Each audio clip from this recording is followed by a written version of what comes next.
अपने देश की बनी हुई दो वैक्सीन होने के बावजूद हम इस वेव में अपने लोगों को नहीं बचा पा रहे। मीडिया रिपोर्ट्स, इंडियन एक्सप्रेस की वो रिपोर्ट कहती है कि जिस समय पूरे देश में लोग बीमार हो रहे थे, हॉस्पिटल्स के लिए जूझ रहे थे, मर रहे थे, शायद ही देश का कोई घर ऐसा बचा होगा जहां खुद अपने घर में या उनके आसपास के घर में कोई व्यक्ति बीमार ना पड़ा हो, बेड ना ढूंढ रहा हो या हॉस्पिटल में ना तड़प रहा हो या मर ना गया हो। जब ये स्थिति थी तो हमारे देश की केंद्र सरकार देश में बनी हुई वैक्सीन्स को विदेश में भेजने में लगी थी, एक्सपोर्ट करने में लगी थी। 93 देशों की लिस्ट है जिनको भारत सरकार ने पिछले 3 महीने में वैक्सीन बेची है। 6.5 करोड़ वैक्सीन की डोजेज हमने दूसरे देश के लोगों को भेज दी। इन 93 देशों में से 60% देश तो ऐसे हैं जहां कोरोना की हालत बिल्कुल खराब नहीं है।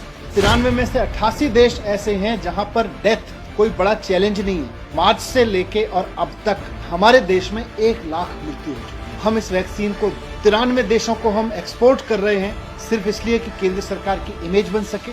अपने लोगों को मरने की कीमत पर विदेश के 4 देशों की तारीफ सुनना केंद्र सरकार के लिए बहुत बड़ा जघन्य अपराध है, मैं मानता हूं।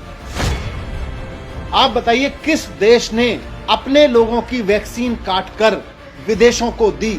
ना अमेरिका ने दी, ना कनाडा ने दी, ना फ्रांस ने दी, ना यूरोप के किसी और देश ने दी। केवल हमारी केंद्र सरकार ऐसी थी जो 93 देशों को अपनी इमेज बनाने के लिए वैक्सीन दे रही थी और हमारे देश में लोग मर रहे थे। दिल्ली में जब से हमने वैक्सीनेशन का प्रोग्राम शुरू किया है, यूथ के लिए वैक्सीन लगाने की बारी आई तो केवल 5.5 लाख वैक्सीन अभी तक यूथ के लिए दी गई है। दिल्ली में जब से हमने ये 18 से 24 साल का वैक्सीनेशन का प्रोग्राम शुरू किया है, 18 से 44 साल के लिए अपॉइंटमेंट लेने के लिए लोग 24 घंटे कंप्यूटर पर बैठते हैं, अपने मोबाइल पर बैठते हैं कि किसी तरह से हमें और हमारे परिवार को ये सुरक्षा चक्र मिल जाए। ये शॉर्टेज इसलिए है क्योंकि हमने अपने देश के लोगों की चिंता किए बिना अपनी इमेज चमकाने के लिए केवल और केवल विदेशों को वैक्सीन दी है। मेरा केंद्र सरकार से अनुरोध है कि अब जो वैक्सीन बन रही है पहले अपने देश के लोगों को दीजिए।